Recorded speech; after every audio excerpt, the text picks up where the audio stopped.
Le nouveau Silverado EV est sick, mais malgré ses skills, son avenir demeure sketch parce que son prix est insane. L'avenir du Faucon Pèlerin demeure sketch. Donc, dans un nouvel épisode de Plus de Millage du podcast aujourd'hui, on va vous présenter le Silverado EV. On a maintenant le prix de la version Work Truck, donc la version qui était annoncée qui serait à un prix vraiment insane, comme le gouvernement du Québec ne dit pas dire. Ben finalement, il est insane le prix, mais trop haut et non pas trop faible. Mais avant de débuter, un mot de notre commanditaire préféré, JN Auto. Ce segment d'épisode vous est présenté par JN Auto, concessionnaire de véhicules électriques dans la région des Cantons de l'Est. JN Auto offre une énorme sélection de véhicules électriques, hybrides branchables, hybrides en stock. Ils offrent aussi la location à court terme de véhicules électriques pour en faire l'essai quelques jours et vous familiariser avec le modèle de vos rêves. Que ce soit pour acheter votre prochaine Tesla, Bolt, Mustang Mach-E, Kia V6, Ioniq 5 ou autre modèle de véhicule électrique, JN Auto est l'endroit de choix. Allez voir leur inventaire en concession sur la route 116 tout près de Richmond ou au jnauto.com. Lien dans la description. Merci beaucoup à JN Auto de supporter Plus de Millage. Donc, Alex, avant de commencer, là, on a notre annonce de JN Auto depuis quelques épisodes, puis on aimerait ça dire à nos téléspectateurs d'abord merci de nous supporter, merci d'être abonnés à la chaîne, merci à nos commanditaires, puis si vous êtes un commanditaire puis vous aimeriez annoncer dans Plus de Millage, que ce soit dans le podcast ou dans les épisodes d'essais routiers, vous pouvez toujours nous écrire à plusdemillage@gmail.com. Si vous êtes un auditeur, ben vous pouvez toujours nous supporter en vous abonnant à la chaîne, en cliquant sur la petite cloche pour être notifié. Puis si vous voulez aller encore plus loin, vous pouvez cliquer se joindre, je pense se rejoindre, puis en échange d'une contribution, vous avez accès à du contenu privilégié, des vidéos en avance, des choses comme ça. Évidemment, même si vous n'êtes pas, si vous ne joignez pas à ce programme-là, on vous aime pareil, puis on est content de vous avoir aujourd'hui pour notre épisode. Fait que là, j'ai fait une petite entrée en scène un peu avec l'annonce du Faucon Pèlerin, là, parce qu'on parle du Silverado Work Truck. Mais contrairement au Faucon Pèlerin, c'est pas un animal ou une voiture qui a eu une très grande gloire déjà. C'est quelque chose qui s'en vient, qui n'est pas arrivé. Puis je suis pas sûr que ça va marcher là, avec ce qu'on a vu cette semaine. Fait qu'on va débuter. Alexandre, combien penses-tu que va coûter la version Work Truck du Silverado EV? Les premières versions qui vont être disponibles. Ben, là, tu me l'as dit, mais je vais oublier ce que tu m'as dit parce que je vais y aller juste avec mon impression. Là. Évidemment, il y a... Ça, c'est la petite batterie, hein, le Work Truck. Non, là, on parle de grosse batterie. Parce que ce qu'on nous a annoncé, c'est Silverado EV avec 400 000 ou 640 km d'autonomie. C'est ça la version dont on parle. OK, ben, je me dirais logiquement en dollars US, si GM veut casser le marché, il faut qu'il annonce ça à 60 000 US. Ouais, ben, ce qu'il nous avait annoncé, c'est le Work Truck va être 39 995 ou 40 000 US. Mais finalement, la version grosse batterie, elle est 80 000 US, 79 800. Hein? Ça, c'est une version Work Truck, là. C'est une version de travail. Puis une autre version 3WT, mais je ne sais pas exactement c'est quoi l'autonomie, qui a moins d'autonomie, donc qui a moins que 200 kWh, qui est 75 000 US. Mais ça n'a pas d'allure. Là, j'ai fait une petite conversion là, pour notre auditoire en dollars canadiens. 80 000 US ou 79 800 US, c'est essentiellement 110 000 canadiens. Ce qui est le prix, ben oui. c'est le prix d'un F-150 Lightning Laria à grosse batterie. Donc, c'est une version relativement luxueuse, parce que tu les F-150 Lightning, tu as le Pro, le XLT, le Laria, puis ensuite tu as le Platinum. Gab, souviens-toi notre vue. Confort princier. Oui, c'est ça. Le F-150 Lightning avait un confort princier. C'était un Laria d'ailleurs qu'on avait essayé. Mais aujourd'hui, parce que quand le F-150 Lightning a été annoncé, on nous a dit que 4 ans de production d'avance avait été vendu. T'es en genre 2 semaines, quelque chose comme ça. Oui. Si vous regardez sur Marketplace, il y en a des F-150 Laria neufs chez des concessionnaires aujourd'hui, là, des Lightning, à 112 000 $. Donc, si Ford n'est pas capable de vendre une version de luxe de son F-150 Lightning à 112 000 $, comment GM va être capable de vendre une version... J'ai aucune idée. Mais non seulement ça, 80 000 $, c'est le prix de la version de base du Hummer EV. C'est une version qui n'existe pas, qui existe juste en théorie, parce qu'ils ont probablement juste vendu des Edition 1 ou peu importe, là, les versions d'introduction. Mais c'est trop cher. 110 000 pour un Work Truck, ça n'a juste pas de bon sens. Je parle moi mais il n'y a pas de logique. Il n'y a pas de logique. Parce que, mettons là, il faut faire attention, hein. Tu sais, GM maintenant, depuis... pas la nouvelle génération là, des pick-up Sierra, Silverado, la génération d'avant, ils ont amené la version WT, le Work Truck. Puis autant que plancher en vinyle de base, tout ça, il y a beaucoup de gens qui ont des custom trail boss là, moins chers, mais sont quand même relativement bien équipés pour des camionnettes. Fait que la version Work Truck WT, ça allait être la version que tout le monde allait acheter. Tu comprends ce que je veux dire? C'est pas vrai. En tout cas, c'est mon opinion, là, de par les options puis de par les capacités. Ça reste qu'ils ont toutes des airs climatisés, ils ont toutes des thermopompes, ils ont toutes des groupes électriques. Fait qu'en réalité, tu te ramasses pas dans un camion avec pas d'options. Tu comprends? C'est juste qu'il y a des pare-chocs en plastique. Il n'y a pas très longtemps, là, un Work Truck, là, ça voulait dire que le cruise control, c'était une option. Les régulateurs de vitesse normale, c'est une option rajoutée par le concessionnaire parce qu'il n'y avait vraiment rien. Là. Un vrai Work Truck, il y a 10 ans, c'était. Tu voulais pas ça. Tu ne voulais pas ça. Non. Mais là, ils ont changé de fusil d'épaule. Tu t'en parles. Aujourd'hui, un Silverado pas électrique Work Truck, ça coûte 60 000 $. Puis tu veux la version custom qui est essentiellement c'est comme un Work Truck, mais un peu déguisé là, pour te donner quelques petits avantages, puis ils ont des goodies, mais ça coûte à peine plus cher. Fait que oui, les versions Work Truck sont mieux équipées. Le Canyon puis le Colorado Work Truck, là, ils sont juste moins chers que le Custom. C'est des voitures bien équipées. Il y a des écrans, le combiné d'instruments est numérique, tout ça. Là, donc, les constructeurs réalisent que ça leur coûte moins cher d'avoir une seule version d'équipement sur certains équipements comme le combiné d'instruments que d'en gérer deux pour en avoir une version moins chère. GM fait pas comme Toyota qui met une radio avec un petit affichage là, qui date des années 70 dans un Land Cruiser à 80 000 $ en version de base vendue. Hey, gars, je t'arrête. Il y a certaines voitures Toyota aujourd'hui qui ont la même horloge numérique que la Lexus LS400 début des années 80, fin des années 80. Le même numéro de pièce. Le RAV4 Prime, dans le coffre, la petite ampoule là, qui est claire, c'est encore une ampoule incandescente comme dans le mien, qui est probablement la même qu'en 1992.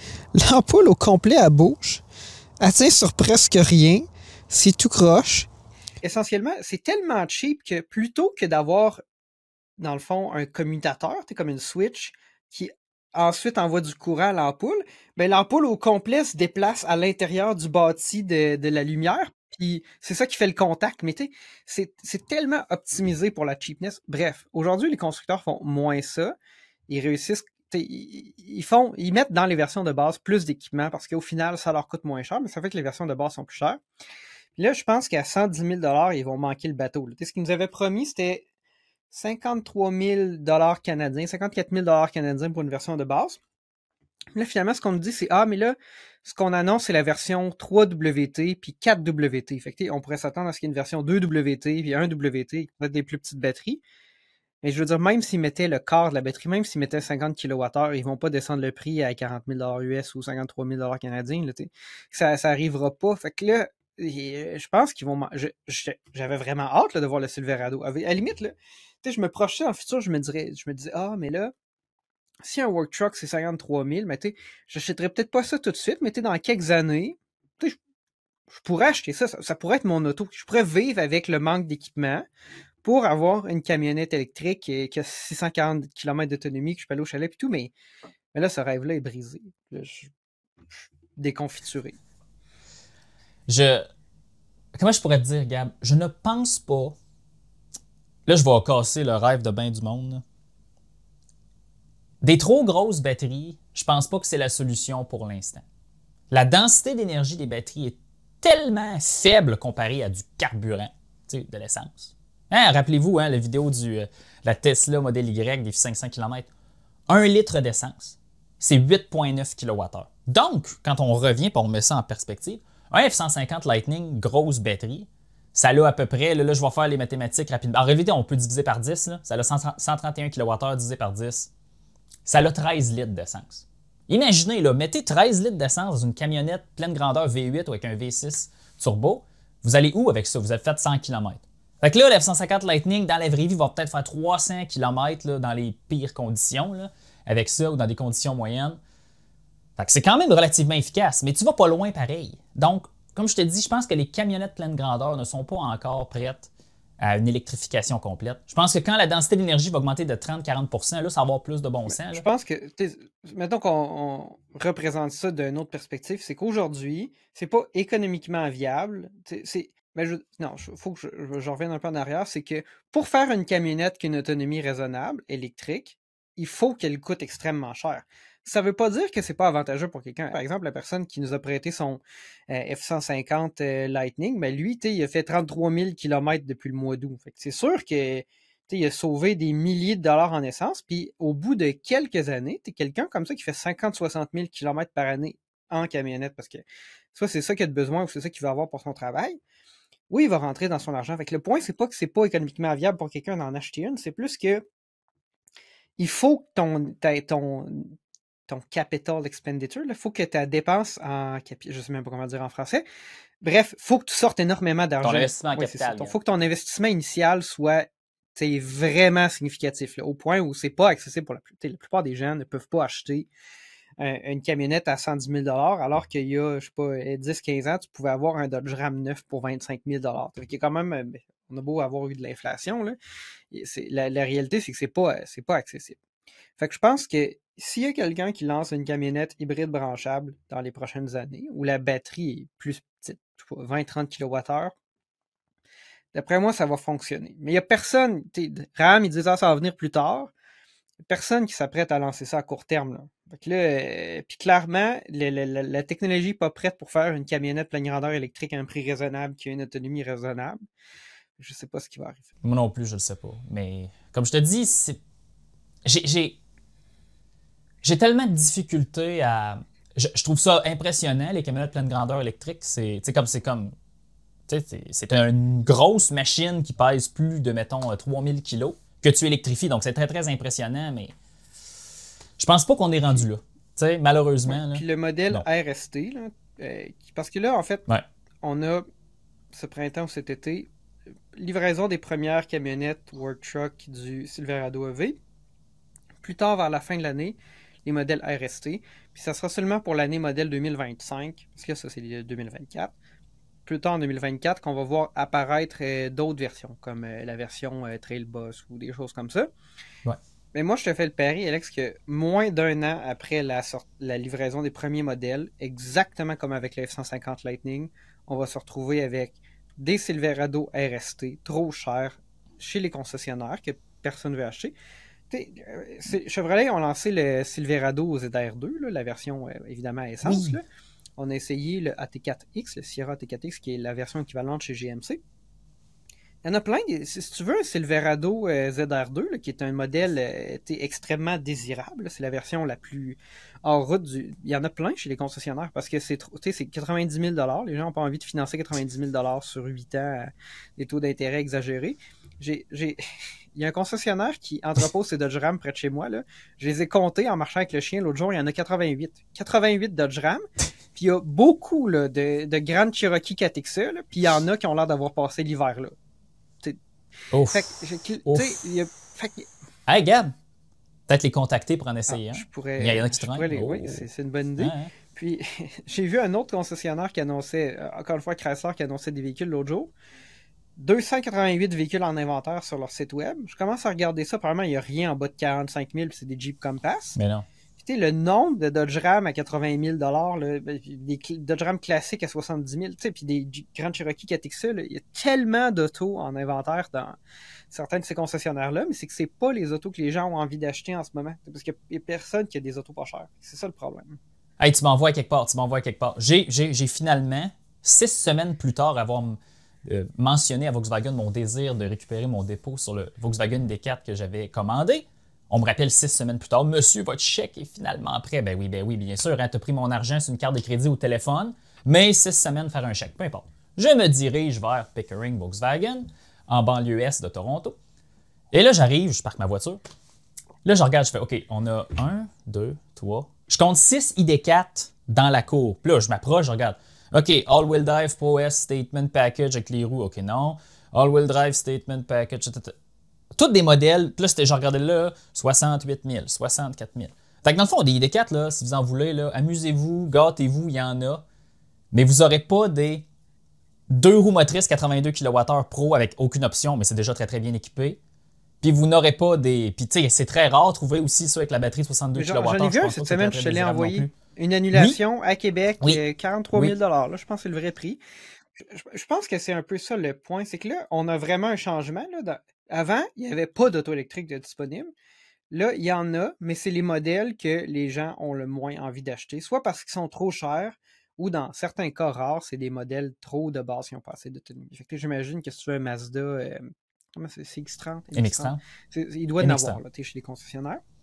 Ouais. Mais ce que les gens veulent, un ID4 grosse batterie de base, ben ça, il n'y en a pas, ou sont usagés trop chers. T'sais. Fait que là, Parce que vas-y. c'est désirable, Gab, tu sais, ça reste 443 km d'autonomie. Si tu réussis à avoir la fin de ligne qui avait encore la thermopompe, parce que Volkswagen Canada a réussi à sécuriser une partie de la production avec des thermopompes, c'est probablement là, un excellent véhicule. Toutes les mises à jour qu'ils ont faites, c'est superbe, OK? C'est sûr. Puis je travaille pour en essayer un bientôt, là, un 2023. Là. Anecdote, là, quelqu'un dans mon entourage en a un maintenant, parfait, on est super content. Mais à la fin, tu sais, c'est quand même assez dispendieux quand que tu peux avoir une Tesla Model 3 comme ça, quand tu peux avoir un Polestar 2 comme ça. Tu m'as coupé sous l'herbe, sous le pied, c'est là que je m'en allais. En ce moment, là, tu sais, si vous voulez absolument avoir une auto électrique, là, puis que économiquement pour vous ça fait du sens, achetez une Tesla Model 3 de base. Genre. Puis si vous pouvez pas vous permettre d'acheter ça, je vous dirais attendez un peu, parce que dans 6 mois, dans 1 an, le contexte va être différent. Il va y avoir beaucoup plus de disponibilité, beaucoup plus de modèles. En tout cas, c'est ma prédiction. Je n'ai pas de boule de cristal, là, mais c'est... Ben oui, t'as pas de boule de cristal, mais tu sais, même juste pour vous mettre en contexte, puis on n'est pas... Tu sais, puis on veut vraiment pas tomber dans le, on va le dire en anglais, dans le Tesla fanboyisme. Tu sais, on est deux ingénieurs qui aiment beaucoup l'ingénierie puis l'optimisation. Fait que tu sais, pour nous, souvent, ce que Tesla fait, ça nous impressionne énormément puis on trouve ça intéressant parce qu'ils cassent la baraque un peu. Tu sais, ils prennent les paradigmes puis ils les changent. Pour le meilleur et pour le pire, hein. Mais à la fin, j'ai fait un voyage d'affaires là, pour mon travail principal, tu sais, et j'ai dû aller à Montréal parce que, tu sais, vous savez, j'habite à Toronto. Fait que là, dans le fond, je suis arrivé chez Hertz, il me donne une Tesla Model 3 de base, je suis comme, ah, parfait, c'est juste l'auto qu'il y avait, parfait, j'embarque là-dedans, puis je me dis, hey, je vais-tu être capable de faire le trajet que je fais habituellement avec ma voiture, Toronto-Centreville, l'ouest de l'île de Montréal, en moins de 6 heures. Est-ce que je vais être capable de faire ça? Puis dans le fond, ça, c'était le lundi passé, ben, je suis parti. Pour Toronto-Montréal, j'ai fait 3 arrêts de recharge, ça a pris 6 heures exactement. Fait que là, j'ai fait, OK, ça, c'est comme le temps que ça me prend le plus lorsque je fais cette route-là où les conditions sont pas super. Et quand je suis revenu, 5h50 avec 2 recharges. Puis j'ai roulé. Tu sais, j'ai roulé. J'ai pas ralenti personne. Fait que là, je me suis dit, OK, c'est impressionnant ça. Là. Mon trajet est le même temps que si j'avais pris ma voiture à essence. Parce qu'il faut que tu arrêtes peut-être à la salle de bain, il faut que tu arrêtes de manger, tout dépendamment de comment tu organises ta journée. Fait que c'est impressionnant. Puis ça, c'était la batterie LFP, il faisait froid, puis ça fonctionnait. Là. C'était si tu es prêt à avoir une voiture dans le sens de pas un VUS, Tesla Model 3 sans aucun doute. Si tu veux un VUS, là, le modèle Y, on trouve qu'il est trop cher. Fait que oui, des fois, je pense que je suis plus fan de Tesla aujourd'hui. Maintenant que ça fait 2 ans qu'on fait le podcast, on a appris beaucoup. Puis là, oui, je vois les avantages de ces autos-là. C'est pas parfait, puis commercialement, Tesla sont pas parfaits non plus, puis tout ça. Mais un VUS, à la limite, là, c'est parce que ce que j'aime du ID4, c'est que tu as 20 cm de garde au sol. Fait que tu peux aller dans un chemin forestier raisonnablement avec ça. Tu ne peux pas avec un modèle Y. Moi, je le ferais pas ou avec une Model 3 parce que tu as une microscopique garde au sol. Mach-E, la même chose. Un Mach-E, ça a moins de garde au sol qu'une Mustang. Un Mach-E, Gab, c'est une familiale. C'est un wagon. Non, je sais, mais je veux dire, c'est vendu comme un VUS, mais la garde au sol est inférieure à la vraie Mustang avec un VUS. Kia V6 aussi? Kia V6, c'est trop bas. Mais c'est une excellente familiale, là. C'est un excellent véhicule, mais c'est une familiale. C'est pas compliqué. C'est un modèle intéressant, mais Volkswagen, ils veulent pas nous en vendre au Canada. Les modèles que les gens veulent. Fait que c'est ça. Ça fait-tu le tour, Alex, du Silverado EV puis de. Non, parce qu'on a d'autres sujets qu'on voulait aborder. Mais bref.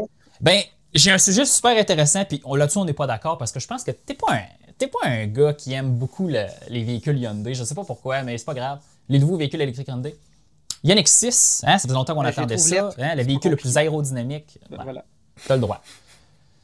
En tout cas, Ioniq 6, hein, une des voitures les plus aérodynamiques sur le marché qui était soi-disant avoir le plus d'autonomie. Ben là, le prix canadien est sorti. Il va y avoir 3 versions, moins que le Ioniq 5. Donc, Ioniq 6, elle commence à la version longue portée, donc la même batterie que le Kia V6 puis le Ioniq 5, 77,4 kWh. 581 km d'autonomie. EPA ou gouvernement canadien, ça c'est beaucoup. 54 990, donc va être admissible aux subventions. Puis là, quand tu regardes ça, tu fais « Hey, attends une minute, Alexandre, c'est le même prix qu'une Tesla Model 3 de base, avec 150 km de plus, 130 km de plus. » Oui! Donc là, ça, c'est assez impressionnant. Est-ce que ça va être facile de se procurer ce véhicule-là? Pour l'instant, je ne crois pas. Les livraisons vont commencer dans les prochains mois. Mais là, où est-ce que je m'en vais? C'est que maintenant, en canadien, pour le même prix que la Tesla Model 3 ou le Polestar 2, tu vois une voiture qui a plus de 100 km d'autonomie, qui a une recharge à 230, whatever, kilowatts. La compétition, encore une fois, je vous le dis, la compétition s'amorce, mais encore une fois, on n'est pas dans une compétition dans le 35 000, 40 000 on est dans une compétition dans la barrière psychologique du 55 000, mais ça laisse présager que les choses vont bouger rapidement dans les prochaines années. Puis, oups, la caméra a bougé, mais c'est pas grave. Mais en tout cas, je trouve ça impressionnant. Il faut quand même reconnaître qu'en ce moment, Hyundai se glisse dans un espace que Tesla laisse libre parce qu'il n'y a pas de Model 3 LR sur le marché au Canada en ce moment. En attendant la mise à jour. Donc, on attend la mise à jour, il n'y en a pas. Est-ce qu'il y a sûrement des gens qui auraient acheté une Tesla Model 3 LR qui vont regarder ça, je ne sais pas s'ils vont l'acheter. Ben, ça va dépendre. Vous nous le direz dans les commentaires. T'sais, ceux qui achèteraient des LR, est-ce que vous l'achetez parce qu'elle est 4 roues motrices ou vous l'achetez parce qu'elle a l'autonomie? Parce que là, la Ioniq 5, c'est une 2 roues motrices LR. Vous comprenez? Je veux dire, elle a 580 km de roues motrices. Puis les autres versions, ils ont autour de 500 km le 4 roues motrices. Je pense que ça va répondre aux besoins de... les personnes qui ont un long trajet au centre de travail, plus t'es 100 km ou plus, ou qui font énormément de route, mais oui, c'est là que c'est avantageux d'avoir une auto qui a relativement une grosse batterie et une très faible consommation. Puis le Ioniq 6 répond à ça. Tu me l'as dit cette semaine. Les Tesla Model 3 puis ces Ioniq 5, là, ces voitures très très longues d'autonomie-là, ça remplace les Volkswagen diesel de Vladimir. Oui, c'est ça. Il y a 20 ans, quelqu'un qui faisait 50 000 km par année, il y avait une Golf TDI. Ou une Jetta TDI, c'était comme familial, ça. Mais aujourd'hui, ces autos-là, ils n'existent plus parce qu'il y a une norme d'émission diesel, les scandales et tout ça. Qu'est-ce que tu achètes? Tu achètes une Tesla Model 3 Standard Range ou LR parce que ça ne te coûte rien à rouler. C'est ça l'objectif, là, c'est que tu puisses parcourir énormément de distance dans l'année pour le moins de dollars possible. Puis une auto électrique comme ça répond à ce besoin-là. Je pense qu'Alex, ça conclut notre épisode assez long, un podcast de 30 minutes, mais on est content de vous avoir eu avec nous aujourd'hui. Si vous avez aimé la vidéo, cliquez sur le petit like, puis abonnez-vous et cliquez sur la petite cloche pour être notifié la prochaine fois qu'une vidéo est disponible. On vous dit à la prochaine.